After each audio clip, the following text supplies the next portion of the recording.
We'll see as everybody joins right at the last minute.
Yeah, I'm going to ask you, do you know of anyone who said that they wouldn't be attending the meeting today? I don't have anybody who said they would not attend. Okay, thank you.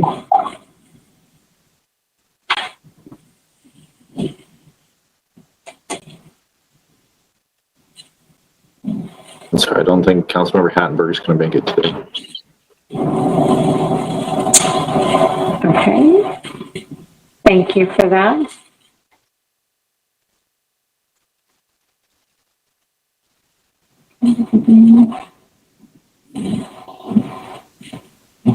I'll give just a couple more minutes to see if Commissioner French or Dr. Kinley join.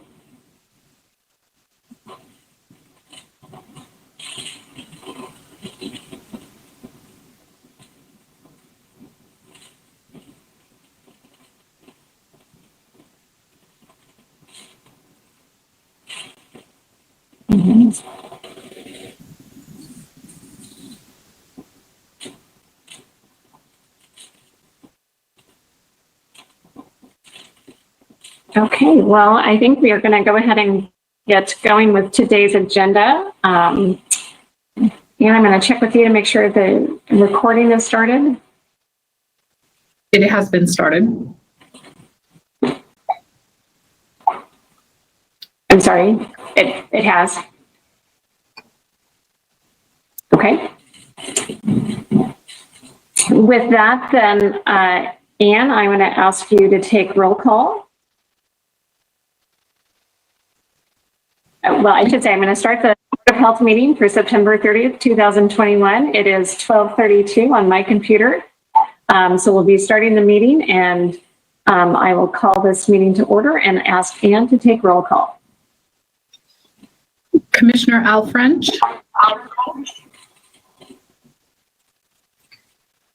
Commissioner Josh Kearns. Here. Councilmember Brian Beggs. Here. Councilmember Karen Stratton. Here. Councilmember Betsy Wilkerson. Present. Mayor Ben Wick. Here. I do not see Councilmember Hattenberg. Mayor Kevin Freeman. Present. Board Member Andrea Frostad. Here. Board Member Jason Kenley. Here. And we do have a quorum. Okay, thank you very much. With that, we'll start off with our board reports. And I think, Amelia, there's a couple slides that you guys are going to put up for me. I'm not sure if that's Anne or... It's Anne. Yep, she'll pull those up for you. Okay, and of course, my computer is now saying that I may be experiencing network connection difficulties. So if I get frozen for any reason, Kevin, you get to take over. Awesome.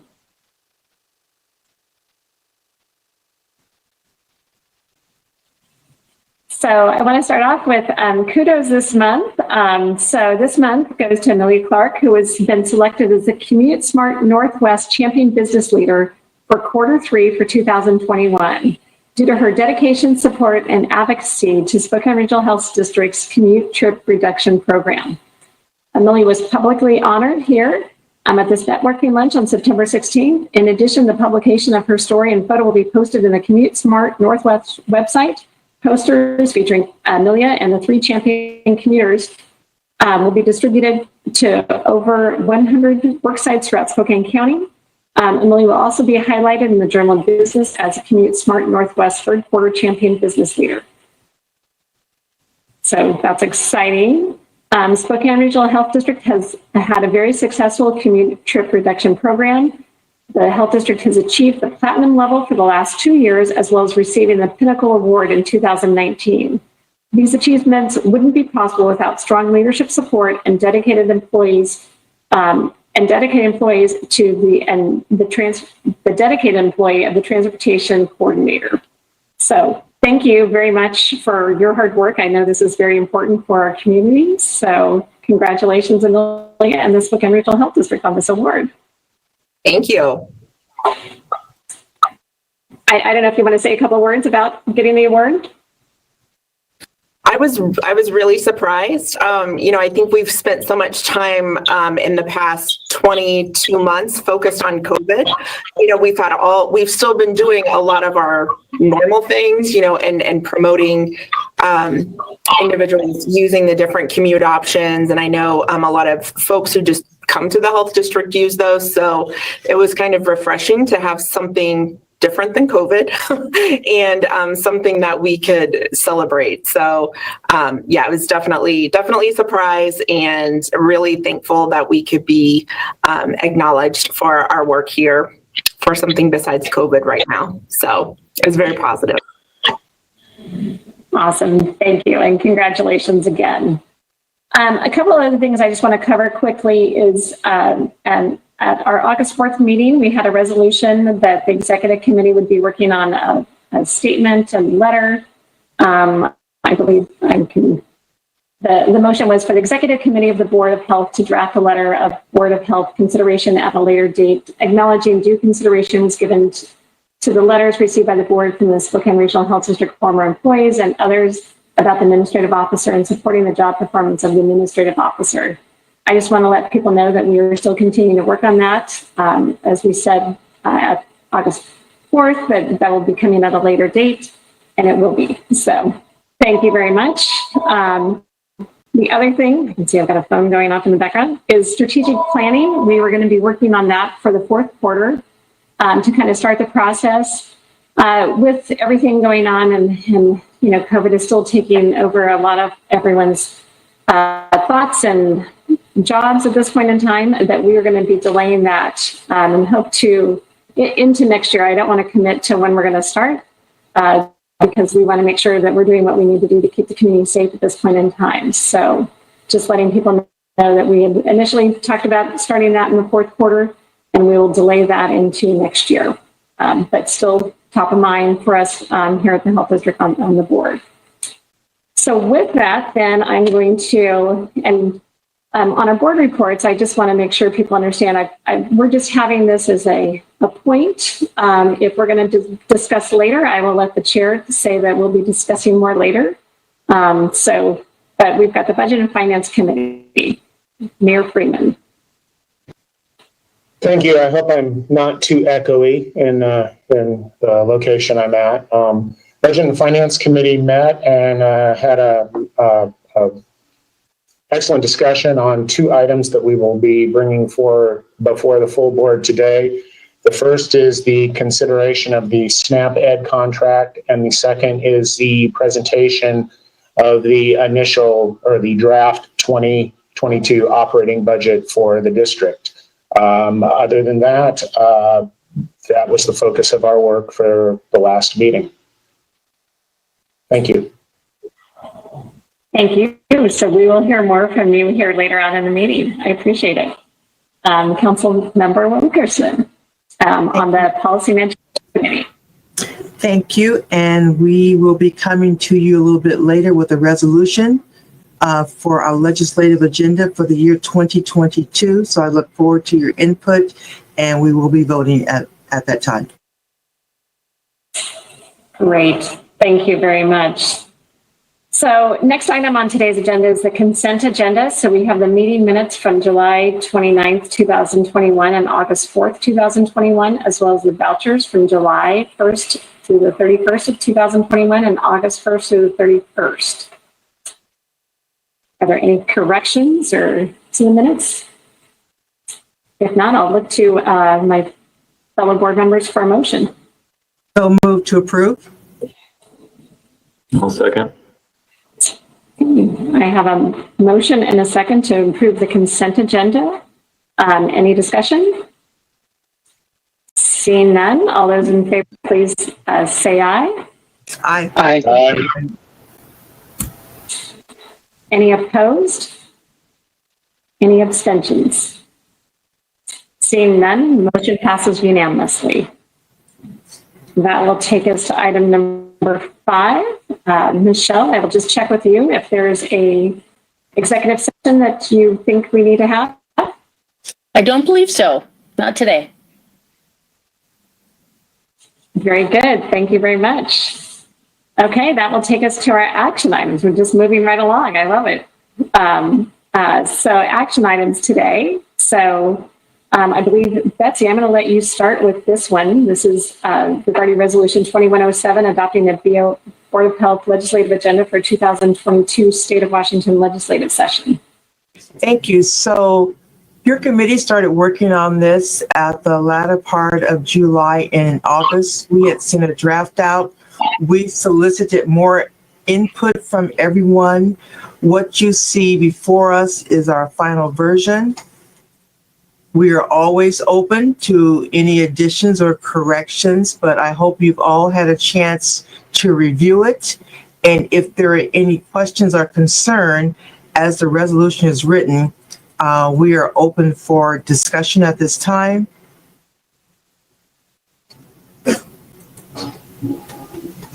Yes. I have a question. Yes. Are we able to discuss at this point specific items that are included in the legislative priorities agenda, or is that something that we should hold for if it is actually motioned and seconded for discussion? Chair, how would you like to proceed? So you would like to amend it as it is written? Yeah, I have a point of discussion under the equity items, but I'm not sure if this is the place to do it or not. In the meeting, this is the place to do it or not. So I'm kind of looking for some guidance from the chair, if we can kick this out, or if it's just something that should be done if it is motion and seconded. Chair Mary, if you would allow him to express his concerns, because if we are able to, Amelia, if there's some real concerns, would we be able to defer it to the next meeting, or are we locked into this month? So We're locked in. Okay, so Mayor Freeman, if you want to express your concerns, and we could hear it now, and then I could ask for a deferral, and we could take it back to committee. So my concern in the equity section is the 5th bullet, which is policies that promote the use of the vaccine event reporting system, the VAERS system, initiated by the CDC. And first of all, I have a question of how that would apply to equity. And second, I have questions regarding the overall basis of including a database that is anecdotal and empirical within the framework of public health. I mean, I know VAERS serves a purpose, but the purpose is that, even the VAERS database says that this data is simply provided as a portal to express what are perceived vaccine adverse results, and there's no cause and effect relationship, et cetera. So I don't necessarily consider this to be verifiable scientific data that we should be driving principles on. If we have other items, it looks like if we are, I understand the fourth bullet item, which is the policies that increase education on informed consent related to medical procedures and vaccines. And I understand the inclusion of that in equity based on past uses of vaccine in marginal or BIPOC communities, and can understand the point of that being an equitable practice. But I'm not really sure where VAERS enters into this at all, and I actually have concerns with using the data that's in VAERS. I understand that vaccines do occasionally produce adverse reactions, but limiting ourselves or focusing on a specific reporting platform that is basically just a platform that accepts information that is not necessarily scientifically verifiable within our policy or legislative priorities, or using that to drive our legislative priorities. I have issues with that. I can answer that, Mayor Freeman. The point of that was really geared towards providers.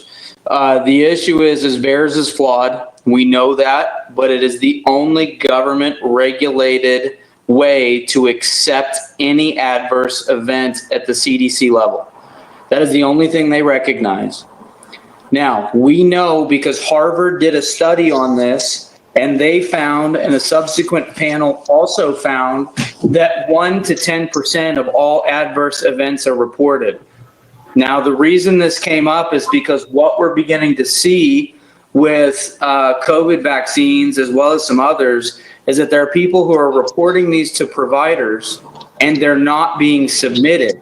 That's one, and that's across all socioeconomic statuses. Number two, you have individual providers who do not know that this platform even exists. We're not trying to target a policy at the public to report. We're trying to target this at providers who are unaware of this. And I've spoken to a number of them, and I was the first person they ever had heard of this from. Now, because of all the media coverage in the last couple of years around vaccination nationally, this is becoming more commonplace, but that was really what the goal is. And I'll give you a primary example. With COVID, back in the springtime, when we first started vaccines mass availability, we were told that we could not possibly be seeing cycle irregularities in women, and that it was not linked. However, because of the reporting system, there have been so many case reports. The NIH has now granted millions of dollars to study this specific instance with the COVID vaccines in that demographic, and part of that came from this. So the goal of this was to provide provider access and educate the provider more than the public, so that we can make sure that when somebody reports this, the patient feels heard and the provider has a place to report it. I know the system is flawed, but it's the only one we have, so that we can get better data. And they're just providers who don't know it exists. And that's where the conversation came from. Then I would suggest that so I will be clear. I would not include that. I understand your concerns, Dr. Kinley, but I do not feel that it is valid. I understand that it does raise issues, but I don't believe it to be for policy. However, I do not believe that equity is the proper place if it is directed at providers. It would probably be best then moved to public health infrastructure or access to care. But I would not include that item as public health or as a system. I think we recently had that under access to care. When we had done one of the first drafts, it may have been there. I may be mistaken, but I think that's where it had been originally. And I'm not sure how it ended up under that spot, but I think that's where it had been originally. All right. So I guess what we can do is, if we move this forward for consideration, I will move to amend, and then the board can discuss if they wish to keep delete, amend, or change the policy document. So just for clarity's sake, that's kind of where I'm going with this. Yeah, and I will just state as chair, there's no emergency to us to adopt this today. This is a legislative agenda that the legislature will not be starting until January. So our next meeting will be October 28th, which will still give us plenty of time to adopt it at that point if there's any other items. So just so we know, we don't have to adopt this today. We can wait till October 28th meeting. I will ask, are there any other areas of the legislative agenda that board members have any concerns around or any more comment on this particular one? Because it will get kicked back to a committee. So if you don't speak up, we're not going to address it. Andrea, please. Well, I am on the committee, but so I think, so the VERA system that is used by the CDC and the FDA because it's used to monitor the safety of these products. So that's one of their systems that they use, the vaccine safety data link. So the interpretation of that data, that is done by the CDC and their methodology and how they do that. But it is actually an accepted system to collect data so that early warning signs or patterns can be found. So that's what they use. I just want to point that out. And so thank you, Andrea. I was part of that discussion, and my question was, is that really under what we do as the health district? Is that the role we should be playing to advocate that directly to providers? It's really not in our structure or how we are set up. And with this lack of consensus, I am concerned about going forward. Any more comments from board members? And I will ask for a deferral, but any more comments before I ask for that? Yeah, Councilmember Wilkerson, I was going to move to defer, but I'll hold off and do whatever you need me to do. Oh, Councilmember Stratton? Yes. I will accept that deferral as a motion. Can I get a second to defer? I'll second the motion. It's been moved and second to defer under the Betsy. equity. Yes. I will take care of that for you. Thank you, Mr. Chair. I'm on a roll, Mary. I'm just going to keep it going, but I'll kick it back to you. All right. You're doing great. So there is Councilmember Stratton made the motion. Who made the second? I did, Commissioner Kearns. Okay, thank you. So we have a motion and a second to defer Resolution 21-07, and we'll go back to the committee and come back to us at our October 28th meeting. All those in favor, or any other comments or questions? Seeing none, all those in favor, please signify by saying aye. Aye. Aye. Any opposed? Seeing none, it passes unanimously. Deferred until October 28th. Thank you very much. What's happening? What's up? Okay, now that moves us to item number 6B on today's agenda. It's the SNAP Ed fiscal year 2022 contract. Mayor Freeman. Thank you, Chair Kinney. You'll have to forgive me. I only have one screen today. So I hope you've all had an opportunity to review the document that was provided as part of the agenda, the SNAP Ed subrecipient contracts for federal fiscal year, which will become important here momentarily, for federal fiscal year 2022. As a bit of a background, the SRHD executes the federal contract from the USDA and state for Washington State Department of DSHS, Department of Social and Health Services, for SNAP Ed in a number of regions. For Region 1, for all of Region 1. And this contract is up for renewal this year. We accept the contract from DSHS, and then we work with subrecipients of the total contract grant. In there, you can see that we have Catholic Charities, Grant County Public Hospital District, et cetera, for a total of $1.4 million in annual contract. There are a couple things with this contract that we'd like to bring forward from the Budget and Finance Committee. The first is that we are recommending as the Budget and Finance Committee to the full board that we authorize the administrative officer to execute the contract with DSHS for this year. The reason the federal fiscal year 2022 is important is the federal fiscal year 2022 starts October 1st of this year. So it is an October to October contract cycle. So federal fiscal year 2022 starts on Friday, tomorrow.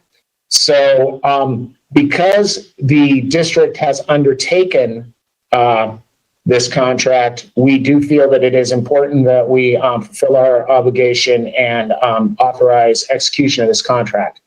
However, as part of the funding review that we as a board asked the administrative officer to perform, it's been brought to light that this contract has a few issues with it that we would like to bring to the full board for consideration. The first is that because of limitations on administrative effort with this contract, because it is a federal contract, the district utilizes about $45,000 of our own unrestricted dollars to offset the administration of this contract. And if you notice, we are administering a significant portion of this contract in areas that are outside of our local health jurisdiction. We administer it in Chelan, Douglas, Okanagan counties, Grant, Adams, and Lincoln County, Pend Oreille County, and Stevens Ferry County.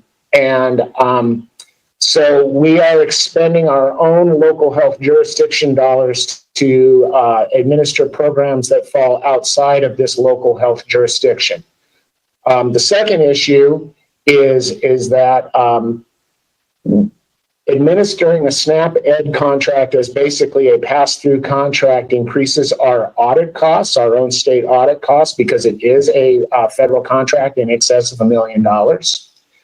And lastly, there is a financial risk or a risk to the agency associated with this contract in that as the contract recipient, it is on us to ensure that all subrecipients comply with the necessary federal regulations to administer this contract. So we are actually taking the risk for ensuring that 1, 2, 3, 4, 5, 6, 7, 8, 9, 10 entities comply with all federal regulations for contract administration.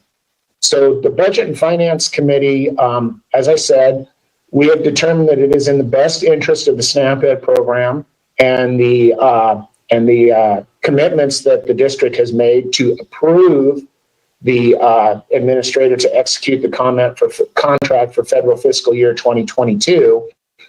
But we would recommend to the board that we turn back this contract, notify DSHS that we are turning back this contract, and allow DSHS to recompete this contract to entities that may be better served, and to preserve income for our own local health jurisdiction and reduce risk to the agency. So that, if you review our recommendations, those are the recommendations. So at this point, I would return this to the chair for discussion. But as I said, the recommendation is to improve the contract for federal fiscal year 2022, but then authorize the administrative officer to inform DSHS that we will be turning back this contract to the state. Thank you. Mayor Freeman, are there any questions or comments for Mayor Freeman? I have a question, Mayor Freeman. The SNAP Okay. Ed, how long have the SRHD been monitoring this program?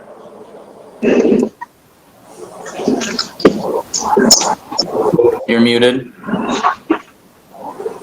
This is a legacy program. I think we took it on a year ago or 2 years ago.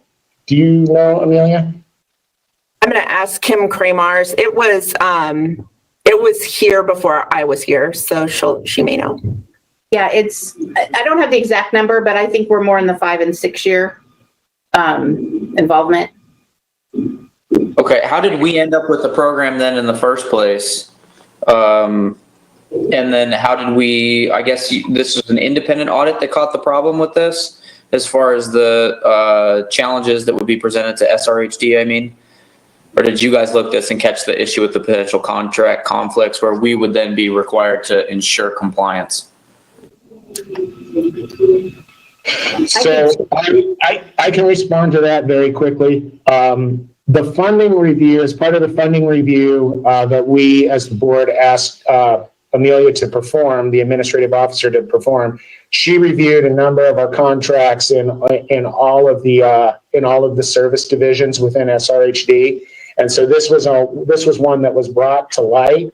I cannot speak to why the district previously competed this contract. I don't know that we have anybody here from the executive leadership team who could speak to that. Obviously, at some point in the past, somebody felt it was necessary for the district to do this. I'm not sure, but we may not be the best entity to do this. But right now we are expending resources and taking on risk as part of this contract. Yeah, I think everything you have laid out makes sense. I was just trying to figure out where it came from, how we got it, and why suddenly there's a change. Hey, Councilmember Wilkerson, you were next. I was just going to say, Dr. Kinley, I would probably think that we were the only entity that could handle the contract if we're going back 6 years prior, that we would have a big enough footprint to be able to execute on it. But I do thank you for the analysis, and it is challenging to manage something that is so far away from our central base outside of our own county. And I would have to question, is there somebody else who could do the work more effectively than what we are able to do at this time, knowing that we will be giving them a year to resubmit this for RFP to go out into the community. So there is time. I can share. I will respond quickly, and maybe Kim can chime in. I do believe that before the Spokane Regional Health District took this contract on, or competed and received this contract, competed for and received this contract, that the WSU extension agencies were actually executing this contract, and typically SNAP Ed is something that is handled by the Washington State University SNAP Ed agency. So, Kim, do you have any thoughts on that? Yeah, that's correct. It was with Washington State University before it transitioned to the district. And they have over half of our contracts. Council President Beggs, you were next. Yeah, I had the same question: is who is the likely entity that we think would take it over? Because if we're doing it as a service to the community because no one else can do it, then that's one kind of question. But if there's another entity that we've already identified that's willing and able to do it, then that's kind of a different question. Very good. And I will just comment as the provider of local funds that, since it's Spokane County that is the local dollars that come in, they have, it is, I think, Josh can speak as well, but it's our anticipation that, those dollars are going to our local community and not going beyond because there's other, counties involved at that point. So I'm happy to have you look at how this can transition to a group that would be better suited to handle those contracts. Councilmember Stratton. Karen, go So- ahead. I was going to ask Amelia, it just occurred to me that we've had conversations or we've been called by the WSU Health Outreach group that it's kind of out in the community now. That might be a good group to talk to see, because I know they do rural programs as well. So it might be that can go back and to WSU, or we might be able to get some input from them on where they see that. I think we need to be really clear. This is actually a DSHS contract. This is not one like from the health district. So if the board asks us to, go forward with the recommendation, it would be to DSHS, because the duty to put out the RFP would be from DSHS, not from SRHD. So just to clarify that. That makes sense. Thanks. Mm-hmm. I would just speak to the members of the board that regarding the ability for agencies to do this other than the health district, other than Spokane Regional Health District, it has been demonstrated in the past that there are entities that are fully capable of performing this work and performing it in a much more local capacity, where that work would actually be based. Are there any other questions or comments for Mayor Freeman or staff? Okay, seeing none, I will look to Mayor Freeman for a motion. I so move to accept the recommendation from the Finance Committee in regards to this contract. Second. Okay, I have a motion and a second. Thank you all very much. Any other discussion? Seeing none, all those in favor, please signify by saying aye. Aye. Aye. Any opposed? Seeing none, the motion passes unanimously. Thank you very much, Mayor Freeman. That will take us to our next item, which I believe will be our financials, our reports. Item 7A is financials. So we're going to start with our monthly financials from Kim Kramers. Good afternoon. There's two financial reports in your packet. The first one is the monthly financials showing expenditures and revenue through August of this year. So our target percentage would be to stay under 67% of expenses and revenues, and we are at 64.8 for expenses through August. Revenues are at 63.2.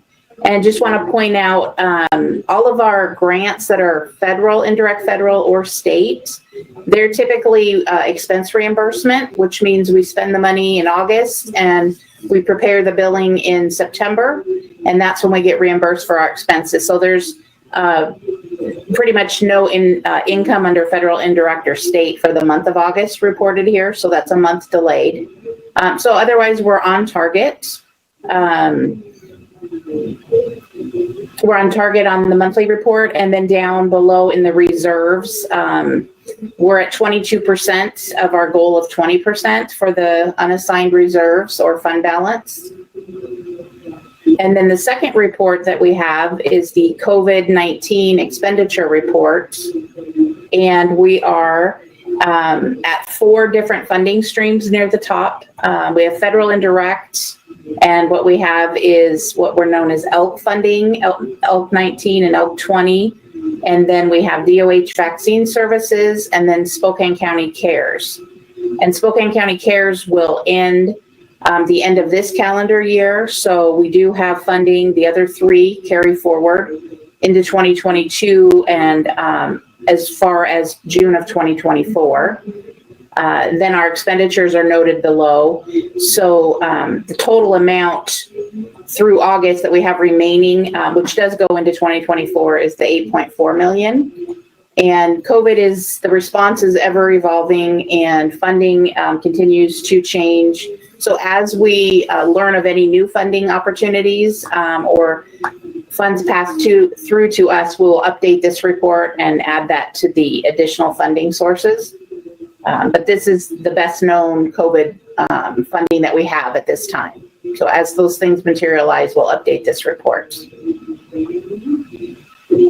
And then the last thing I wanted to add was that the state auditors have been performing the financial statement audit for 2022, as well as the federal single audit, which they selected the CARES funding for 2020 as their federal single audit program. And the auditors will be wrapping up the audit with an exit conference mid-October. So there'll be an invite to that opportunity. And then just a reminder, the accountability audit for 2020 was completed already this spring. And we had an audit exit for that as well. Thank you, Kim. Any questions for Kim? Seeing none, I'm going to turn it over to Mayor Freeman to talk about the proposed 2022 Regional Health District budget. So first of all, my apologies for dominating a large portion of the conversation today. Don't need to hear me. And would you be kind enough to make me a presenter so I may share my screen? And I will bring up the PowerPoint presentation here. I also apologize, when I bring that up, I will be shutting my camera down just to conserve bandwidth. So let's see, let's bring this up and we will share that screen. I need to go back here and, yes, I know they can, but I don't want my camera. Hang on one second. There it is. Thank you. All right, camera off so I can see without being distracted. And now I will get back to the PowerPoint presentation. All right. Can everybody see my PowerPoint? Hope so. We can see it. Excellent, Yes. thank you. You might want to do the full. I am. Just gotta get there. All right. So good afternoon, board members. This is the 2022 agency budget presentation and a presentation of the local funding need. This has been vetted and discussed by the Board of Health Budget and Finance Committee, consisting of myself, Ms. Andrea Frosted, Ms. Karen Stratton, and Mr. Ben Wick. So the purpose today is to provide an overview of the proposed 2022 operating budget to the Board of Health, provide some specific information regarding revenue sources, provide an analysis of the local funding need for the agency, and provide some recommendations to the board for potential actions based on the presented budget. So you should have in your packets 2 spreadsheets, which will be important today for just follow-along purposes. One is headed the 2022 budget draft, and the other doesn't really have a header, but it does have up at the top divisions with in gray box. We will be using the 2022 budget draft spreadsheet first, or referring to that. We'll just begin by launching into the revenues for the proposed budget. The agency is proposing a total revenue this year of approximately $45 million. These revenues include our restricted or targeted revenues, consisting of but not limited to our federal and state grants, Medicare and Medicaid funds, local fees and permits, and the State Foundational Public Health Services, or FPHS funds. We also have unrestricted revenues, the state public health appropriations, the PHA funds, which were formerly to some of us known as the County Public Health Assistance, or CPHA funds. And then there are some FPHS cross-cutting funds. These are funds that are allowed to be used at the discretion of the district and are not tied to any specific program or purpose. So the overall revenue by division is as again, the agency 45 million. Administration is looking at about 3.7 million. Treatment services, 9.8 million. EPH is at 4.2 million. Quality planning and assessment, 635,000. Community health is at 17.2 million, and disease prevention and response is about 9.4 million. Some notes on this revenue. The full amount of the state FPHS funds are not applied to the budget. The agency this year by the state legislature has been allocated approximately 2.6 million in FPHS funds. That is both targeted and cross-cutting funds. The district has within this budget allocated approximately $2 million of the targeted and cross-cutting funds. Those are applied to the divisional fund totals. The remaining $548,000 is not yet applied. And this is not applied because the state has not yet released the requirement restrictions, if any, on these funds. So Budget and Finance agreed with the administrative officer that at this time, because we are not sure where or how those funds will be used, they are not applied to the budget at this time. So somewhere out there floating is $548,000, but we'll discuss that here a little later on. And as we are here, this revenue total does not include the county or the local provided funds. And just to note, counties are required to annually budget and appropriate a sum for public health work to improve local health department management, community health responsiveness, and fiscal health. So public health is a requirement of funding by the county. The proposed agency budget for our expenses. This is just a full roll-up of all expenses. The agency total expense is $48.6 million. This includes salaries and benefits of about $27.8 million. SRHD currently employs 279 full-time staff. This 2022 budget would represent 291 full-time staff. The salaries and benefits also include the agency-wide salary adjustments recommended by the compensation survey and that were implemented by the board in 2021. So previous compensation, the compensation has been adjusted. These are not new compensation values. We implemented this as part of the 2021 budget. There are approximately 1.7 million in supplies and 18.6 million in services, with capital and indirect costs at 18.5%. An overview by division: the administration represents about 4.6 million of the expenses. Treatment services is 9.8 million in expenses. Environmental public health is 4.6 million in expenses. Quality planning and assessment is 1.2 in expenses, 1.2 million. Community health, 17.9 million. And disease prevention and response is 10.5 million.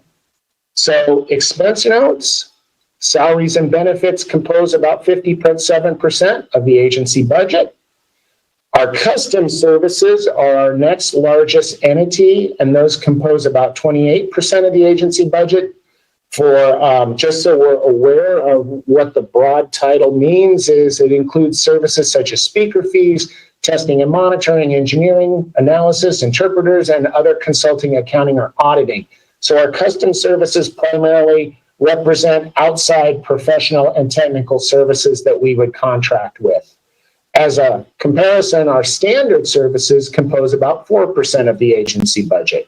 And those are our services such as moving and installation, lawn care, window cleaning, security service, more of the typical operational types of services that the agency would be required to contract for. So this is the core of what we're here for today. The analysis of the local funding need in 2022. There is a projected agency funding deficit of about $3.5 million without provision of local funds. And just there, we have revenues of about 45.1 million with expenses about 48.6 million. The projected deficit by division: administration is about 829,000. Treatment services is zero. Treatment services is fully captured by revenues equal expenses.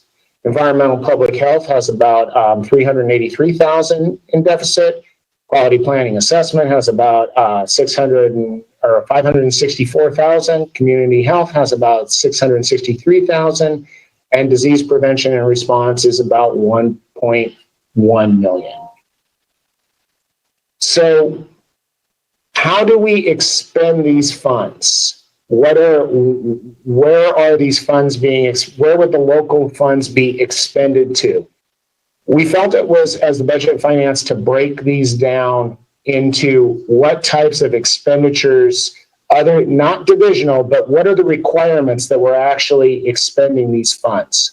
They fall into one of 5 categories. And now we are on that second sheet that has a head that is kind of headerless.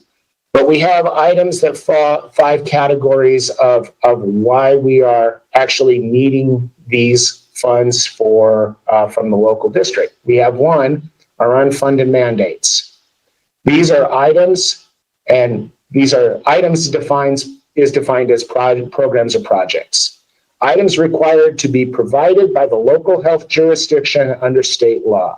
So that somewhere out there is either an RCW or a WAC that requires the local health jurisdiction, either a health district or a health department, to provide these services or these items. Then there are agency priorities.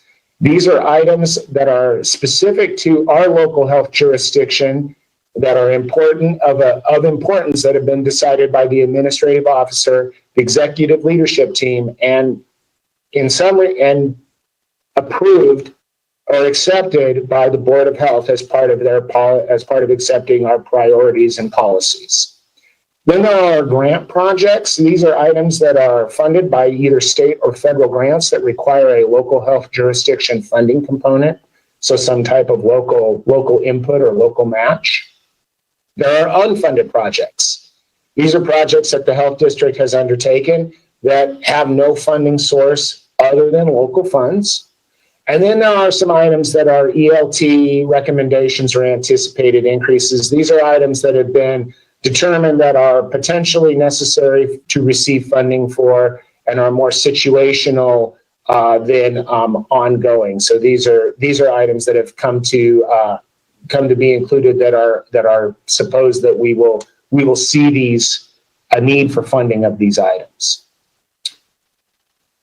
So the deficit total by expenditure category, we require about 1.2 million to make up the unfunded mandates. We have about 210,000 in agency priorities required to bridge that gap. We have grant projects that require about $632,000 in funding. We have 666,000 approximately in unfunded projects. And then we have some recommendations and anticipated increases of 829,000. And you can see under each one of these broad headers in the spreadsheet, you will see that underneath those there are specific items in there. We'll go through them quickly. In the administrative division, all of the administrative divisions shortfalls or requirements of funding, not shortfall, but requirement for local funding, comes under recommendations and anticipated increases. And these are capital purchases related to IT services, building operation and maintenance.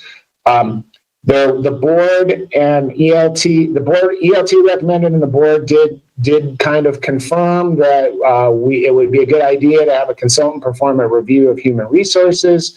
We can anticipate some additional legal expenses, and then there is an increase in medical dental premiums. And each one of those exact dollar amounts is presented in that spreadsheet. Because treatment systems is fully funded in balance with expenses, so that doesn't require any local funding match or any local funding need. Environmental public health has unfunded mandates of 381,000, and these are to fund the support services and the financial processing services required by EPH for permitting other items there that are not funded through their fees or other types of items. Quality and planning assessment. We have unfunded mandates of $452,000. And that is support for the data center and disease tracking as required by the state. We have an agency priority of $113,000, which funds the health equity program. We have an unfunded mandate, and that takes care of quality planning. Sorry, there's a lot here, I know. In the community health division, we have unfunded mandates of $7,563, which supports the foundational public health, smoking in public places actions. We have grant projects consisting of requiring $245,000, which is our maternal child health, our SNAP Ed program, our nurse family partnership, youth tobacco and vapor product prevention, and the breast cervical colorectal health program. Community health also has unfunded projects of $409,000, which is our community health worker network, our Healthy Communities nutrition program, our Healthy Communities physical activity program, and program support for the preventative public health program. In disease prevention and response, we have an unfunded mandate of about $327,000, which is in support of the epidemiology program. We have agency priorities of about $97,000, which goes to syphilis prevention. We have grant projects of about $387,000, which is our immunization outreach, our communicable disease prevention, our needle exchange program, our housing for people with AIDS, or HOPWA, and then the ancillary HOPWA formulary that goes along with that. And finally, there are some unfunded projects in DPR, which are about $256,000, which is the Spokane AIDS program. And we can discuss these if we wish, or I think we can, if there are questions on these. I'm sorry to kind of move through this so rapidly, but we will have time at the end. So there is the local fund needs based on this deficit. As I said, we need $3.5 million of local funds are required, or $3.5 million worth of local funds are required to balance the 2022 budget as presented. As Commissioner Keeney said, Spokane County is the local funding agency that is by RCW. And at a minimum, about $1.2 million of local funding is needed to support items required by the RCW or WAC. So in order for the local health jurisdiction to meet its obligations under RCW or WAC, we need at least $1.2 million of local funding. There are, as a reminder, there are about $548,000 of state FPHS funds that have not been applied to the budget. But it's important to note these funds may or may not reduce the total local need. We don't know what the requirement restrictions are on these funds, and these funds may actually be allocated to new programs as determined by the state. So we're not really sure where these funds would be applied to or what they would entail ultimately for the district. So a few observations on our unrestricted funding, or what the funds we use to provide local health jurisdiction specific funding or requirements of the local health jurisdiction under RCW. We get some unrestricted state funding. Those are the PHA, Public Health Assistance, or the former County Public Health Assistance funding. We receive about $2.9 million annually from the state. That amount has remained unchanged since 2012. Those funds are unrestricted in use, but the state has not provided any increase to our unrestricted funding from the legislature since 2012. And these are funded by appropriation. So every year or every 2 years, and as part of the biennial budget at the state, we have to wait and see if that amount is going to remain the same or change or be there. We get FPHS funds that may be unrestricted, but that is based on the amount of FPHS funding that is received and any requirements that are placed by the state on the foundational public health services funding. The county provides the bulk, or the county provides a portion of our unrestricted funding. The county currently provides about $1.8 million in unrestricted funding. It's important to note that the county has reduced the annual Spokane Regional Health District funding by about $744,000 since 2015. The county in 2015 provided $2.5 million in unrestricted funding to Spokane Regional Health District. And from 1999 to 2015, the county provided the Spokane Regional Health District an average of about $2.4 million annually. And just to make sure nobody goes unnoticed, local health jurisdictions provided fundings. So local jurisdictions, the cities and towns in Spokane County provide zero funding to the Spokane Regional Health District.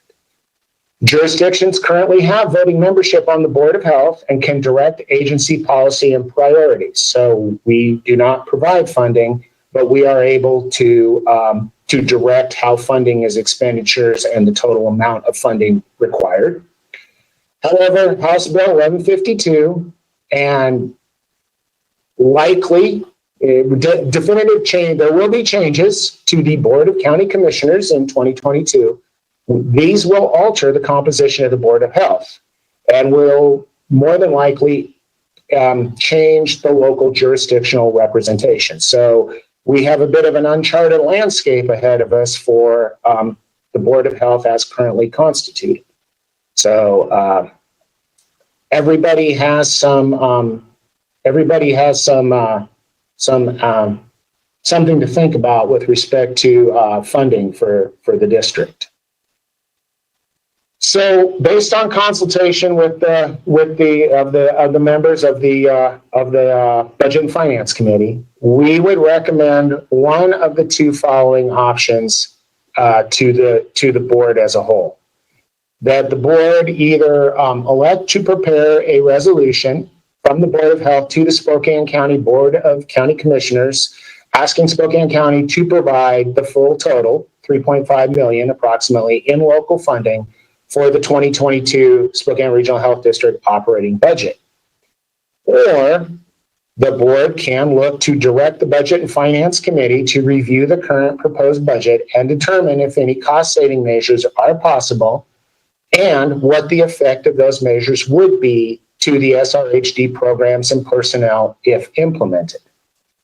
So we can either, we as the committee feel that the board can either ask the county via resolution for the funding amount, or we can go back and take another look at this budget and see if there's any places within these this need that we can look for cost-saving measures. But as always, the board can also undertake other actions as it determines is appropriate.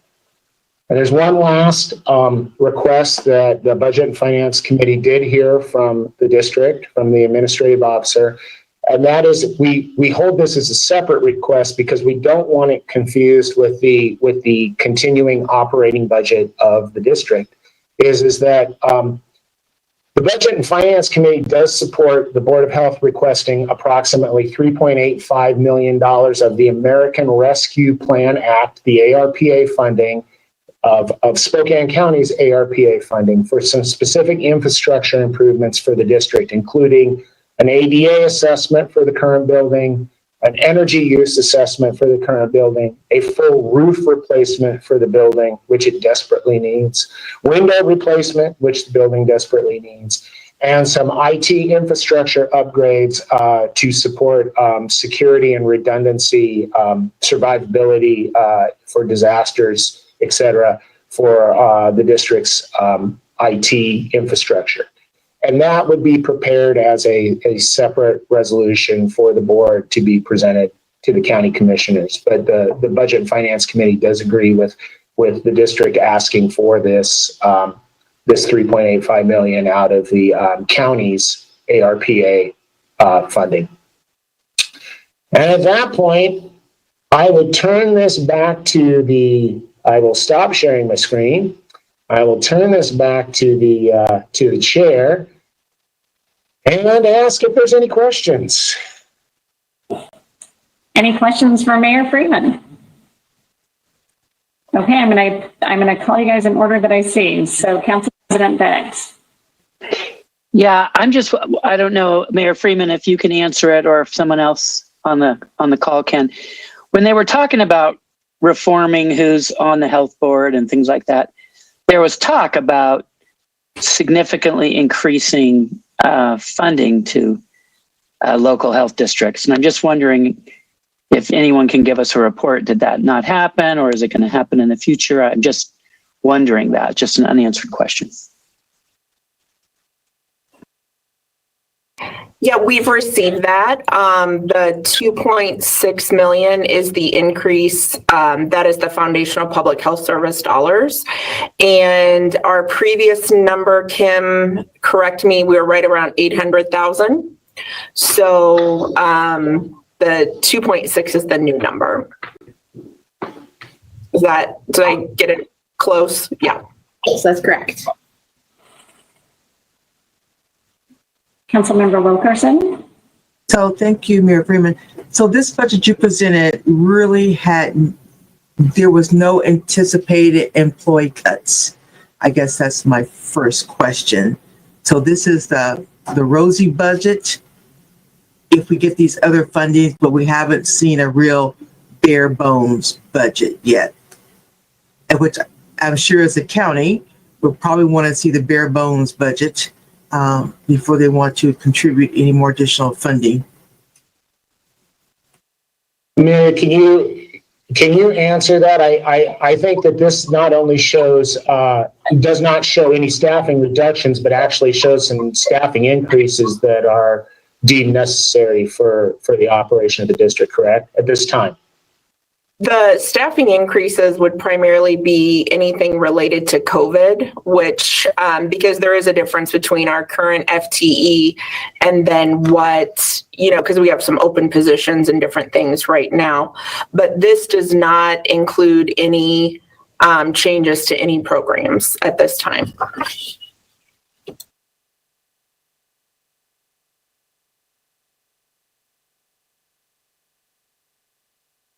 I have a question. Kevin, you made several references to the responsibility of a county to fund a health district or public health, just so we're all working off the same information. What RCW are you basing that off of?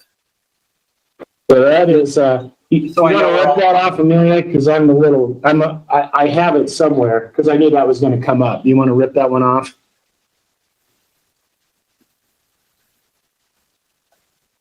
Let me pull it up here so I can get the exact number.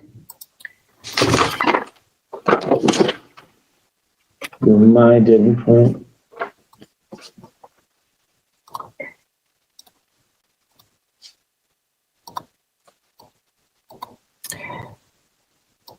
Uh, 70.05.130. Do you want me to read it, or do you want to just pull it up? No, if you can just do that. One more. 70.05.130. 130. Okay.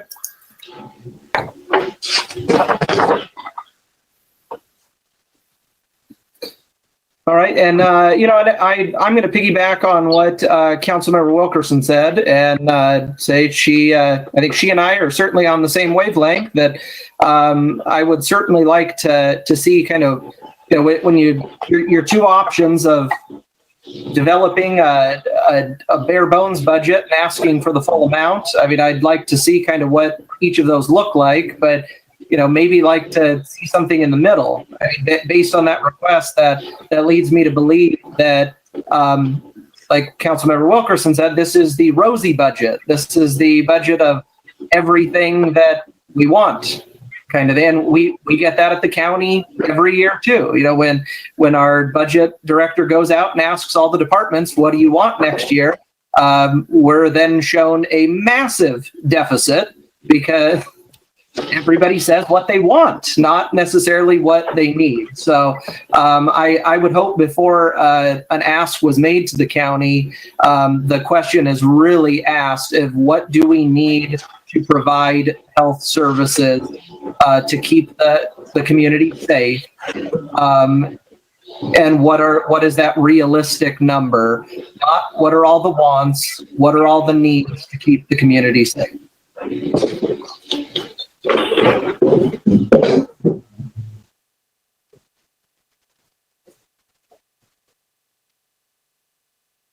Mayor Freeman, did you have another comment? You just unmuted, sorry, or muted yourself, so, okay.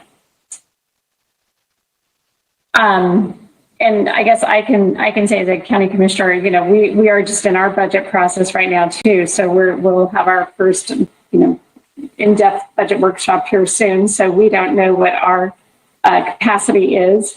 And so I would say the same thing, that I recommend that the Budget and Finance Committee, you know, take a look to ensure if there's any efficiencies that can be gained prior to coming to the commissioners, because I think commissioners want to make sure we're doing the right thing for our community as well as for, you know, our county as we look at our entire budget. I would also like to ask if there's any of those dollars that are ARP eligible funding, that we look at that, you know, outside of the capital, if there's any of the operating and understanding. I mean, I was just on a call this morning with ARP dollars that it does appear to be getting more restrictive than less restrictive.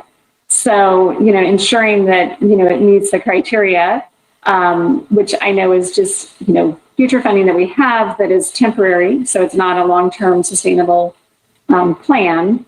But if there's items that, you know, we can use those dollars for, I would like to make sure that we're looking at that from that perspective, to at least, again, ensure that we're doing what we need to do to keep our community safe during this pandemic from all perspectives. Because as you know, Kim, I think you could probably give the number, but I think the county put over $9 million of our CARES dollars in 2020 and 21 total. So I just, as we're talking about the county not funding, you know, at a high level, you know, when we have the dollars available, we made sure that we took care of the health district first. There was a few counties across the state that did not provide any CARES dollars to their public health districts. So I just want to make sure people understand that we, you know, took care of the health district in a big way with over $9 million of CARES dollars over the last 2 years. So 20 and 21. But you know, it's a budget that we need to, you know, look seriously at, and I think the commissioners will. But I would request that the health district, you know, come to us knowing that they've done their due diligence to ensure that it's, I won't say quite a bare bones budget, you know, but it's somewhere in between, as Josh said, you know, that rosy budget and that bare bones. That we're being realistic as to what it is and what we can continue in the future for. Amelia? Yeah, so just for a point of clarification, because I think it's really important that we talk about this. What I'm hearing, and I'm sure it'll come back in the motion, but it needs to be really clear that these decisions are board policy and governance decisions. So if this goes back to the Budget and Finance Committee, it's not the health district per se, it's not administrative staff or executive staff, but it would be in the Budget and Finance Committee.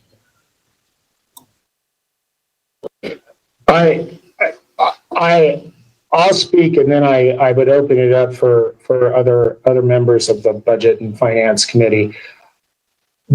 I would have to say that this has to be, in my time as a board member, probably the most in-depth budget that we've been presented as a board, with everything being fully laid out and we know that within these programs are a number of programs that are very important to specific members of the community and are important to the community as in large and everywhere. And so I do think that if we look at providing a bare bones budget, because I would say the budget that's provided right now is to maintain the level of service as is currently provided by the district. This is not grossly inflating the services. We're not asking for anything different. This is what it costs to run the Spokane Regional Health District. It is. And so that was kind of one of the reasons why I included what I would refer to as the mean slide, which is calling out everyone that says, hey, look, the state is not, we talk about public health being an issue, and it has, in the last 2 years, it has become readily apparent that public health is a priority.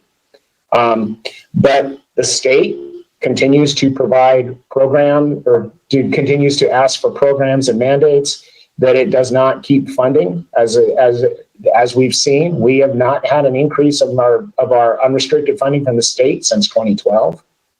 The county has had to look at cost saving measures and has cut, about $744,000 out of the health budget. It is what is done. And us as local jurisdictions, we don't provide funding to our local health districts. So we all have culpability within what are we going to do to make sure if this level of service for the health district is what we want, how are we going to fund that? How are we going to make that funding happen? So I would say that if we do bring back, or it sounds like that's what we will be asked to, if the Budget and Finance Committee does bring back recommendations for cost reduction, we will specifically and clearly spell out what we're reducing, what we're looking at as potential cost saving measures, what those impacts would be, what programs would be impacted, what projects would be impacted, what groups. And I think then as a board, we would have to decide if these are programs or projects that are necessary for our community. And if they are, where are we going to get that money? How are we going to make that? How are we going to bridge that funding? If we all decide that if the county decides we only have $2 million to assign unrestricted to the health district, and we find that the number at the end of the day is 2.8, that to preserve all the programs that we want, we need to come up with another $800,000 someplace. But that will be a discussion based on what we would bring back to the full board. But I do applaud the work of the Budget and Finance Committee, and am grateful to Amelia and Kim, Dr. Clark and Ms. Kramars for providing such expert analysis and in-depth analysis of what we have, and really crystallizing the areas where funding is applied. So thank you very much to that. And I know that as a board, we have a hard row ahead of us. Thank you. Thank you, Kevin. Councilmember Wilkerson. Thank you. And Kevin, thank you for that. So what I heard you say that I didn't hear you say at the beginning is this is the funding to maintain the level of service where we are at. And I didn't hear that till the end. So thank you very much for that. And truly thank you to the Finance Committee. So that gives me as a different lens for me to look through now than just this budget. This is what's going to take to keep us on track. And again, thanks to the Finance Committee for the work. Commissioner Cooney, I have a question. Mayor Freeman mentioned there would have been a reduction in the budget from the Spokane County towards the health district starting, I think he said in 2015. Does anybody here know why we reduced the amount of money from the county back to the health district?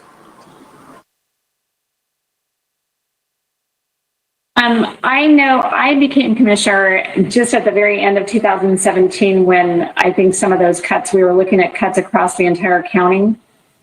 So that was part of what had happened at that point. Josh, I don't know if you have any other, but I know since then it stayed the same in 18 and from 18 to now. We had not cut, I don't think.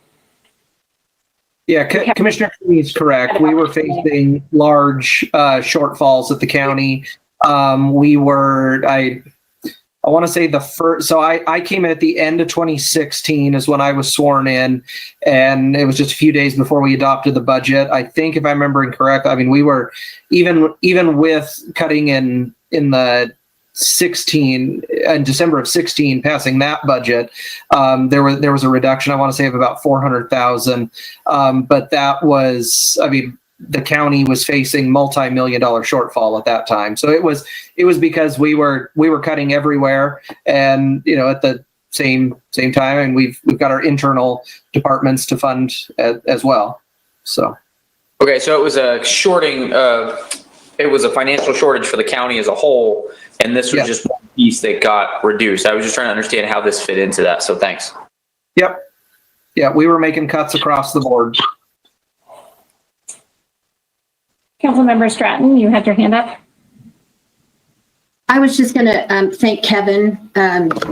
This really has been the best year as far as understanding the budget. And I will say that I keep looking back, and it's probably been 3 or 4 years that the conversation has started about municipalities providing support to the district. And there's always been kind of that fuzzy black hole behind that discussion because nobody knows what that looks like. So we might be closer to that because of the numbers and the information that we've been provided. We may be able, as we continue that discussion, to really narrow that down to where those funds, how much that funding would be, and not only that, but what it could be used for. So I applaud the work that's been put into this because it's been easier to have those discussions knowing that we know where the numbers are at and we know that they're solid numbers. So thanks. Thank you. And I will, say the same thing. I think this is the first time of really seeing what, as we as counties face these unfunded mandates all the time, as Josh can attest on so many things at Spokane County and counties across the state. And so this is just interesting to see what those unfunded mandates are doing at our local health jurisdiction as well. And having it presented in such a manner that we can actually see that and understand it and know what we need to do, going forward. So I appreciate the dedication from Dr. Clark and Kim Mars to really get this to the Finance Committee, and thank you to the Finance Committee for all the work that you are doing. So any other discussion? Andrea?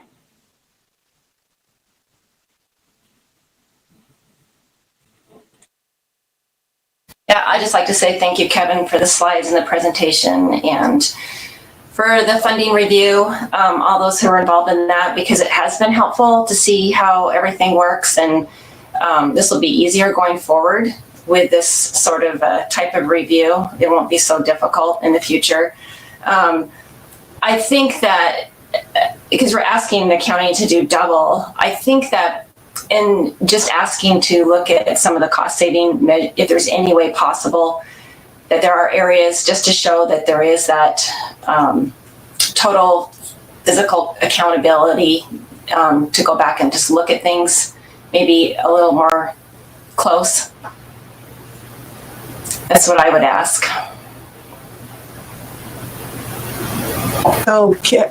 I'm sorry. Okay. Councilmember Wilkerson? So, Kevin, then are you requesting a deferral on voting on the budget at this time, or how would we like to proceed? I just think that it sounds like the will of the council is option 2, which is hey, Budget and Finance Committee, go back and take a deeper look at this budget and come back with some greater financial analysis of where we can potentially have some cost saving measures. But as opposed to just coming back and going, hey, we were able to chop 2.5 million out of this budget. we would report to the board as to exactly where we would be looking at those cuts and what the impact of those cuts would be to programs and personnel. So we would give an idea to the board of, okay, we can reduce X by $100,000, but that's going to eliminate this program and it's going to reduce an FTE. And then as the board, we can have a full and transparent discussion of if we accept a budget that does not meet the current funding level, what are the impacts going to be to not only the district, but to the community? And Kevin, I request to look at any items that are potential for ARP funding as well at this time. We will do that. I will just say that you know, at the end of the day, it's a finger in the dike. It doesn't always address exactly, is this a sustainable model for financing the district? But we can look at that. Yes, no, that is correct. So the uncertainties moving forward, excuse me, of the board makeup, and as we enact 1152 and 5 commissioners coming on board, there's a lot of moving pieces, as you know, on the governance side as well. So that's why, since it is a funding stream at this point in time, I would, just ask that we look at that. Understood. So, Michelle, I don't necessarily we don't necessarily need a motion. We just, or because it was in reports, so it's not really an action item. We know that we as the Budget and Finance Committee need to go back and potentially by the next meeting get some recommendations back to the board, correct? That's correct. Okay. So Ben, Karen, and Andrew, we've got some work to do. So I'll begin coordinating with Amelia, and we will come up with a process for us to be engaged and move through this in a way that we can get some information back to the board by the next meeting. Thank you. Very good. Thank you. So we will relook at this on October 28th. Okay, with that, then we'll move to Administrative Officer report. Dr. Clark.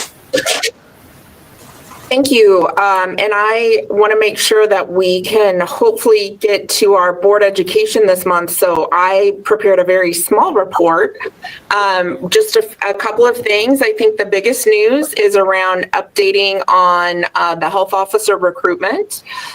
Tomorrow we will actually be having health officer interviews here at the health district. And as a reminder for the process of what that will look like, we're going to have 4 different interviews happening. There will be an internal panel that has ELT members doing interview, then another panel that will include joint management members, and then the executive committee of the Board of Health has been asked to participate. And then the 4th will be a one-on-one interview with me. Then at the end of the day with the interviews, we will all meet, and I can receive feedback from all the different interview panels. And then after receiving all of that, depending on what we find, what I hear, and what makes sense, I will then be able to come back to the Board of Health for a recommendation on who I would either like to have approved, or what the board would decide if they would deny my request for the next health officer. So hopefully soon we will be able to move forward. Next up, I think I covered all of that with my talking points. One thing that I thought was really great at our last Spokane Health Advisory Council meeting, this is a really great example of what I think that council is set up for and really helpful with is at our last meeting, we talked about what are some things in the community where we need additional conversation and understanding. And the members of the committee who represent law enforcement were talking about changes in possession of controlled substance and how they actually make referrals to the providers, which is a requirement now through that new or updated regulation. So through that conversation, we've been able to reach out to different treatment providers, and we're working on being able to convene, just a neutral conversation about how do we, develop that system, because the state system already has identified here in the community who the police officers would need to refer individuals to. But then what does that look like when we actually put boots on the ground and have a system around it so we know how to get individuals engaged, hopefully into treatment services. So I thought that was just a really positive thing about how we can really use that health advisory council to better the public health here in the community. So wanted to just spotlight that. That was all I was going to share this month, because I know we still need to get through Dr. V, but and then our board education. So any questions for me? Okay. Dr. Clark, I'm going to just check. So then you anticipate coming to the October 28th meeting for the board for your recommendation on the health officer, or are we going to require a special meeting? I'm not sure, because I don't know what the outcome of the interviews will be, but I think that if after getting feedback, if there is, we can move forward, I think I would probably request a special meeting. But I didn't want to do that until I know. Thank you.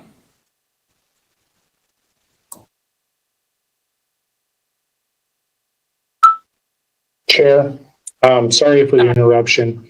Do you have any issue? May I be excused from the remainder of the meeting? I have a project that I have to get to, and I have overstayed my welcome in the Sunnyside Library. Mayor Freeman, you're welcome to leave, but thank you very much. You were a very integral part of today's meeting, so we appreciate all your efforts in being here with us.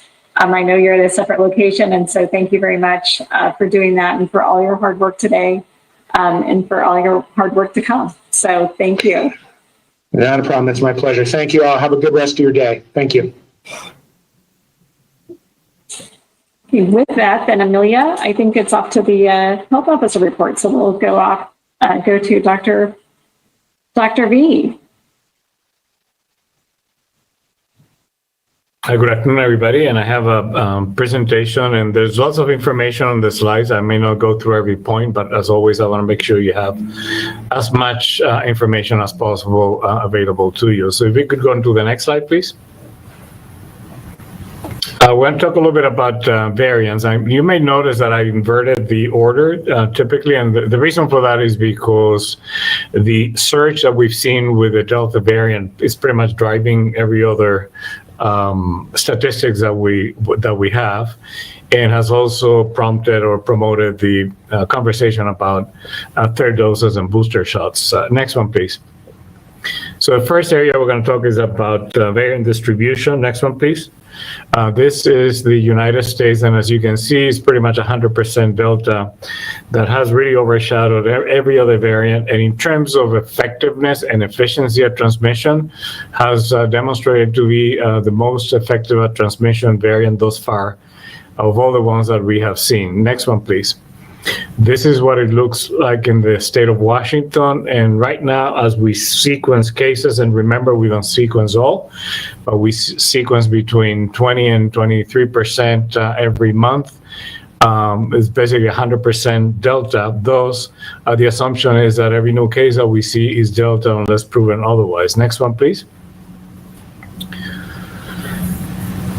just to give you some idea, if you look at the numbers, the highest number of alpha, which is a B117, in aggregate was about 9,000 cases. We're about 11,000 and counting on Delta.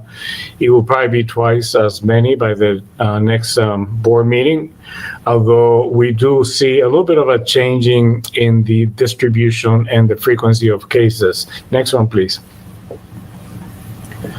So let's talk a little bit about Spokane, and I'm not going to start with Spokane. I'm going to give you a global perspective because I think it's important for us to remember that this is a global pandemic. So we do see the trends reflected in perhaps other parts of the world first, translated then into trends into the US, and then trends in Washington and in Spokane. So next one.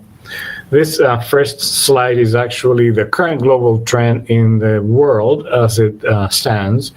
And the very high peak, which is like purple looking or magenta looking, that's India. And that reflects the distribution of the Delta variant that was originally identified in India. The green peak is the US. The first peak that you see is the Alpha, basically earlier in the year, and then the peak you see July and onward is actually Delta. And I know that you're noticing that the peak seems to be moving downwards. Next one, please. And the reality of the matter is that we have seen an improvement in distribution of the Delta variant or any of the other variants in the country. This is actually a graphical depiction by state. And the black line is the number of new cases, and the green means intense green, such as Iowa, Louisiana, South Dakota, means the downward trend is significant. The red, like Alaska, means the downward trend has not been observed yet. And those of us that are still in the pink, like Oklahoma, Michigan, and Washington, means we have not seen a downward trend, but we're not seeing the significant increase we saw in the past few months. And the reason why that is important is because the Delta variant moved through the country with a distribution that now is telling us those states that got it first have already seen probably the worst of it thus far. Next one, please. So if we look at the state of Washington, this is as of yesterday, our 7-day average, we see, although you cannot interpret this as downward trend yet, but you can interpret this as plateauing. And this plateauing typically precedes a change in trend, and hopefully the change in trend will be down, not up. Next one, please. This is Spokane County, looks very similar to the state of Washington, although we do have a very wide distribution with a very wide plateauing, and that has to do with a significant number of cases we saw based on our population. Next one, please. This is the data from the Spokane Regional Health District, and I just put this in just to give you some perspective of what it looks like. And one of the things that I want to point out is if you see the pattern, it looks what I typically describe as erratic, meaning it goes up one day to 500, then drops down to 136 the next day. And if you look at the total, for the most part, distribution of the pandemic, when we see these erratic patterns, we start to see a change in the distribution, and that has usually preceded a downward trend, although we cannot say we have a downward trend. And if you hear me being quoted, I always refer to this as an erratic pattern. Next one, please. One of the areas that we have looked at very closely because of the significant impact is hospitalizations. This is a graphical depiction of hospitalizations across the U.S. The top line, which is purple, is 70 and older, as you can tell. Although we did see an increase over the last couple of months, it wasn't as significant as earlier in the pandemic. The mustard color line at the bottom is those that are 0 to 17 years of age. And I'm going to talk a little bit about children a little bit more in detail in the next few slides, but I want to show you what is happening in the US. And at this point in time, we have seen about a 25% decrease in number of new cases in the US in aggregate over the last 2 weeks. Next one, please. This is what it looks like in the state of Washington. We're certainly not out of the woods, but seems to be improving. We did see a decrease of about 5% in the last 2 weeks. Next one, please. If you look at Spokane County in terms of hospitalizations, again, we have the same erratic pattern. What that means right now is that bigger line that we see, we have about 143 patients in the hospital as of today with COVID. That's 14.6% of the total occupancy of beds in our acute care facilities. Our goal is always to be under 10%. And to give you some parameters, we're running right now, as of today, at 93.5% occupancy of all acute care beds. We like to be that under 90%, preferably lower than that. And our Icu capacity is 95.3, which is about 5.3%, much higher than where we want that capacity to be. So even if we talk to our healthcare partners and they've described this week as flat as compared to 2 weeks ago, and last week we had about a 5% decrease. We're not out of the woods, but certainly our hospitals seem to be able to manage slightly better than they did 2 weeks ago. A lot of work to be done there, though. Next one, please. So let's talk specifically about children, and these are children. The green line is newborn to 4 years of age. The blue line is 5 to 12, and the black line is 13 to 17. And you can tell that we have seen more children in the hospital with the Delta variant than we have seen with any of the other preceding variants and or the native virus, as we saw earlier in the last year. And the reason why I bring that up is because if you look at the numbers, if you aggregate the blue and the green, which is the unvaccinated population, is probably the largest percentage of those children that have ended up in the hospital. And we have had between 1 and 3 off and on cases in the pediatric ICU, although we do have very good pediatric ICU capacity, which was never overwhelmed. But we have not seen up to 6 children, which was our highest week about 3 weeks ago, at the same time in the hospital, and 3 of them in the pediatric ICU. So it has gotten a little bit better, but we're still not out of the woods on pediatric cases. Next one, please. So let's talk a little bit about schools. And as you know, we have reported numerous outbreaks in schools. A couple of things that I think are important to remember about Eastern Washington, specifically Spokane County, let's focus on Spokane. If you look at the numbers on the Department of Health, it will tell you that the rate per 100,000 in the western part of the state is about 350. The rate in eastern part of the state is about 700 plus. The rate in Spokane is about 530. And one of the biggest differences is we do have a lot more in-person than other parts of the state. In Spokane County, we have been very assertive in working with our schools in bringing students back safely as much as we can. And we also have more activities such as sports and other activities than perhaps other parts of the state. And we do a lot more testing. And because we do a lot more testing, we tend to find cases that may have gone undiagnosed just because they're asymptomatic. So I just want to give you a little bit of that perspective before we talk about education. So next one, please. If you recall, at the end of last year, we made the correlation that as the community goes, so do the schools. And if you recall, when we showed this particular graph a couple of meetings ago, the black is a school district and the red is a community, and you can tell that there's an overlay in which community transmission results into transmission into schools. And if we go on to the next one, please.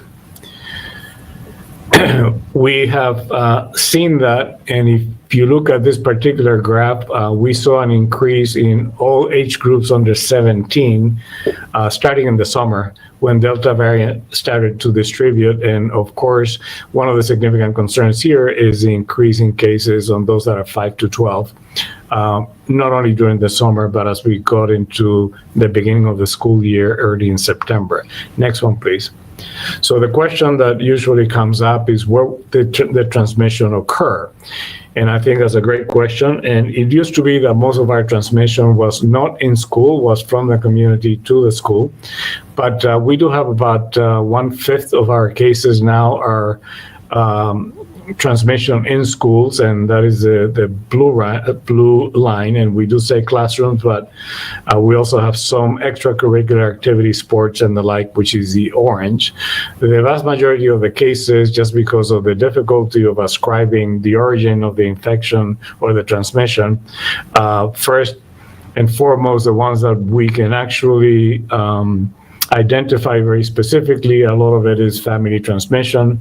As you know, because of the high number of infected individuals in the community, ultimately the family becomes a transmission cycle.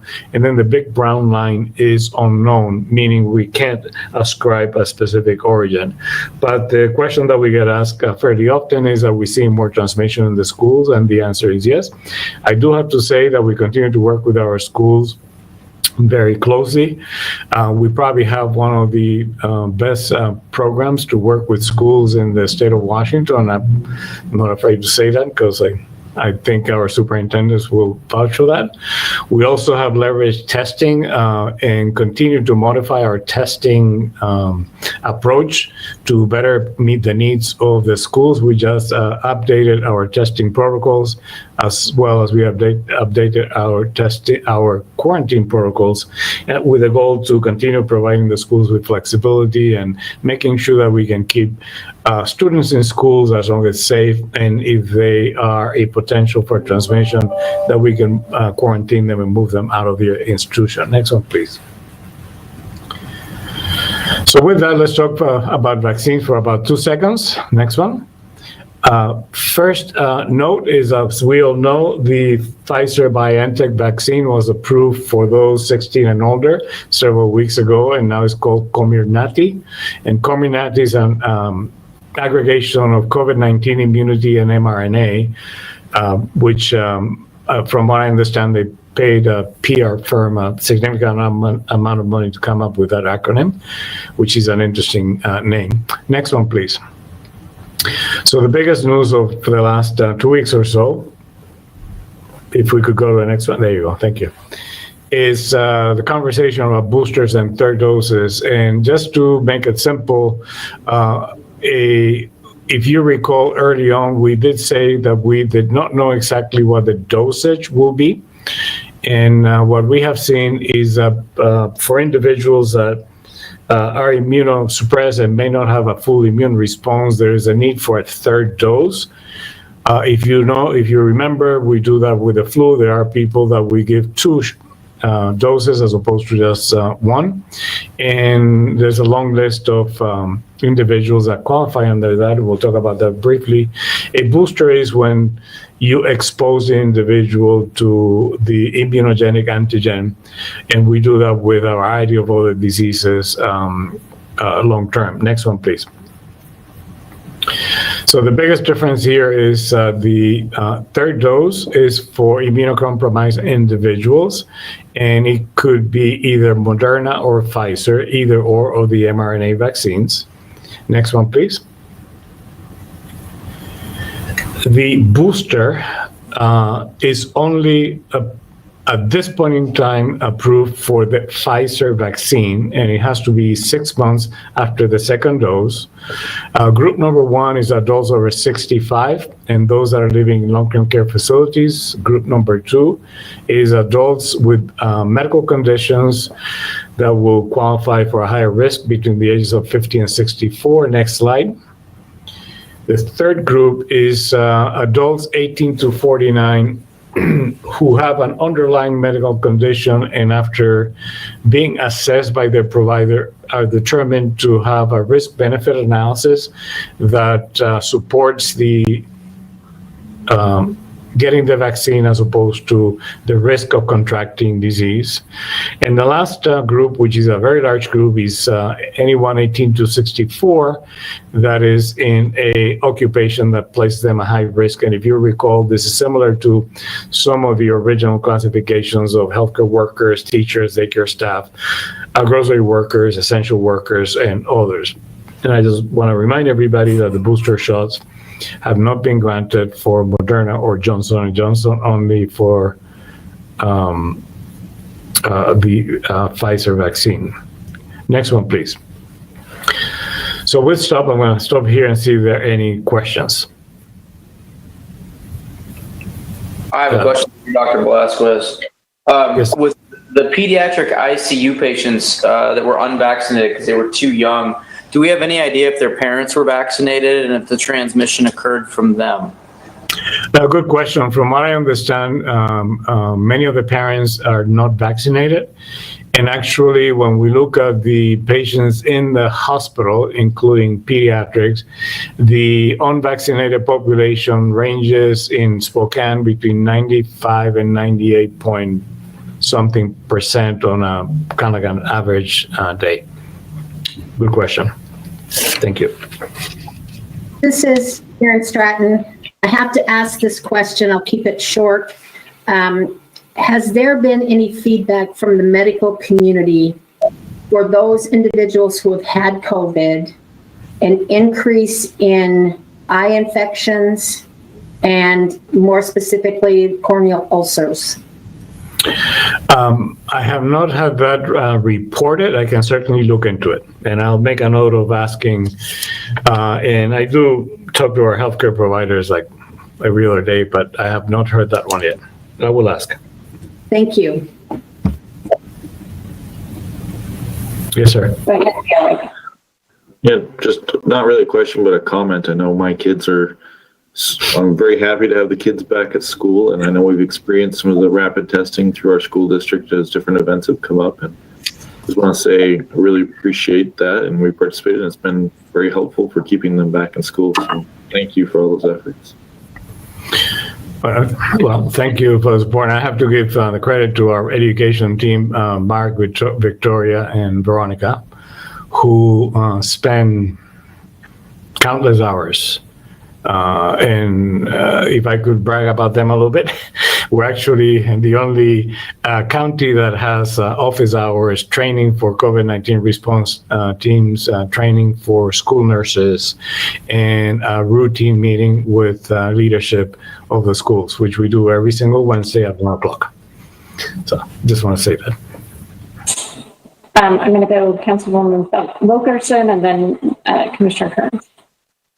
Thank you, Dr. B. So my question is around long-term care facilities. With the outbreaks and the required testing that's required, that's challenging for some facilities. How are those needs being met, or what supports are out there for them? A good question. So there are basically three things that we're doing to increase testing capacity, and I'll briefly mention those. One is, as you know, there will be a community-based testing, which may not impact long-term care, but will impact those that are mobile. And we'll have two sites at each one of the Spokane community colleges. That will happen in October. Second, we are looking at deploying self-collection testing at some public facilities, and that will move probably over the next week or so. And then third, specifically for places like long-term care, congregate facilities, we're looking at two additional types of rapid testing to be deployed, which we don't have access to at this point in time, but we're gaining access to those. And the reason for that is because our primary test that we've been using, the Binax antigen, there's such a demand around the country that we've seen a little bit of a supply chain constraint, and that's why we're looking at two additional versions to deploy. Good question. Okay, Commissioner Kearns. Dr. Velasquez, how do you define a probable case? I noticed on one of your graphs always that it had confirmed cases and probable cases. How's a probable case defined? If it's indeterminate, basically meaning patient may have symptoms, but the tests do not prove that is an actual case. And probable is almost like a laundry basket, where anyone that may have been exposed, may have symptoms that could be, doesn't have the test, or the test is not positive or is indeterminate, and we need further testing, is considered a probable case. And the reason for that is because we try to quarantine if we can, until we can determine their positivity, just for the purpose of preventing them from transmitting. Okay, so those people will be tested again later to see if it was confirmed. Will those move from probable to confirmed then? They will move to either probable or not a case, but they could be either an exposure, in which case they will wear their mask and if they're fully vaccinated, watch for symptoms for 14 days. If they're not, then they will have to quarantine, or they will move to be a full case or actual case. Okay. And then with your slide where you were talking about the ICU capacity, and I don't know if this is readily available information or not. So our most recent census data shows that, since the last census countywide, we've grown about roughly 70,000 people. How many ICU beds have we added over the last decade? Has that kept pace with our population growth? Have the hospitals kept up with that growth? I would assume if you have 70,000 more people, just sort of statistically, you're going to have some proportion of those people would need the ICU care, even excluding a pandemic. So I just wondered, do you know, has there been an increase in hospital capacities for ICU over that same time? Sure, and I will confirm the numbers, but just based on my experience in the community, I know that at least in the almost 10 years I've been here, we have made upgrades to both acute care facilities, ICUs, the pediatric ICU, and some of the other critical care options, such as coronary care units and so on and so forth. So I know we've expanded that capacity. And the reason why I throw in the CCU and others is because we do flex people depending on what their primary diagnosis is. So if you are a COVID patient and you're in the ICU, but you have a coronary issue, then you may end up in the isolation unit over at the CCU and so on and so forth. But I will find the numbers for you. I do know, just being in the community, that we have really put a lot of money into our critical care and our ICUs. All right, thank you. Councilor Wilkerson, before you go, we Right on time. have 5 minutes. Yes. So I just want to update on our isolation capacity for COVID. We had closed that down at the end of August, and we had this big, demand. So what is our isolation facility status looks like?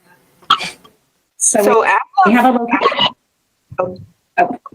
I was going to say, we have a location right now that we are using. And I believe, Dr. B, did you have the numbers from today? 3 people are in isolation right now. And since the 1 week that we had a lot, we have only been at like 4 to 6, kind of on average. So since that time, for at least the last month. So we are good. So Amelia, I'm going to turn it over to you, so that way we can have our board education and hope that people can stay on just a little bit longer for that. And I don't know, because we are right up at time, I think, because we're supposed to be done at 2:30.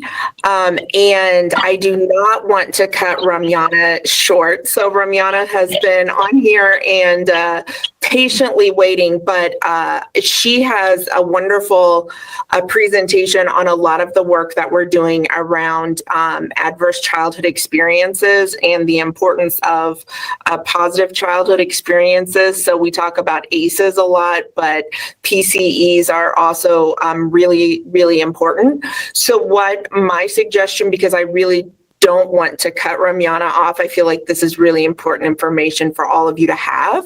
What I would like to recommend is that we have her, I think Jamie Bodden, and I can talk to Council Member Wilkerson as chair, or Brian, Council President Beggs as chair of Policy and Education. We've got Jamie Bodden coming in from Wasalfo to do board education next month on how foundational public health service dollars work. And then maybe we have Ramyana come back like in December, because I really want you to all have the full presentation, if that's doable. Okay, no, I understand that. And thank you, because I have seen you, Ramyana, on this whole time. So I appreciate your patience with us. And I will say then in December, we will put you at the top of the list after the consent agenda. So that way we make sure that we get to you before we do anything else. So thank you for your patience. Thank you. Us. Thank you very much. It was really an honor to be part of the meeting anyway. So thank you for having me. Okay. And then, like I said, we will make sure that you're at the top of the list next time. So with that, then, if there's any comments from board members for board member check-in. I have one, as Dr. Kinley. I think that right now we've approached the pandemic in Washington State, doing the best we can with the resources that we have, and Dr. Velasquez and all the epidemiologists are doing a great job putting all the data together and getting it out there. We have now had mandated vaccines for employees across the state, and that has caused a lot of stress for a number of individuals, whether their concerns around the vaccine are real or perceived. That's not the question. It's for that individual. When we talk about stress or ACEs, as Dr. Clark pointed out earlier, children pick up on the stress from their family members. And I think we have an opportunity as the health district in Spokane to go back to our state and actually say, this isn't working from the mandate perspective, because people are terrified. And and it was just listed in a couple of studies through psychology, one of the biggest risk factors for COVID and severe outcomes in the hospital was actually stress. And so what we have done is, instead of being able to allow a conversation to occur with these individuals, we're pressuring them. I can't tell you the number of people I've seen in the last 3 weeks. I've been working overtime and extra hours. People in my office crying in tears because they're not sure what they're going to do. And that, to me, does not allow for a conversation to occur. And I think that we really are in a unique opportunity to reevaluate that and just go back and say, is there a different way to approach this? We're seeing data come out of other countries and other locations that suggest that maybe there is a different way to approach this. We're not saying no one should vaccinate. We're saying that we have now tied unemployment benefits to you losing your job if you're in non-compliance. And the amount of stress that is causing, we are creating other healthcare challenges that we can't, and we're discussing today the budget, we're having a hard time funding some of our programs now. So I would really encourage all of the board members to consider that as we move forward and think about how we might be able to approach the state and come up with some other options to allow people the opportunity to have a different conversation. We've got folks that are working remotely at this point. They never contact anybody else, and they're being told they're losing their job. I mean, and they've worked remotely since before the pandemic. Something about the way we're approaching this, to me, doesn't make any sense in certain circumstances. I understand why we're vaccinating. I understand all the precautions we're taking. But I think that we're creating some challenges, and I really would encourage us to have conversations with each other. And I know this is hard, but thank you for allowing me that couple of minutes there. Thank you. And I would just, comment on that,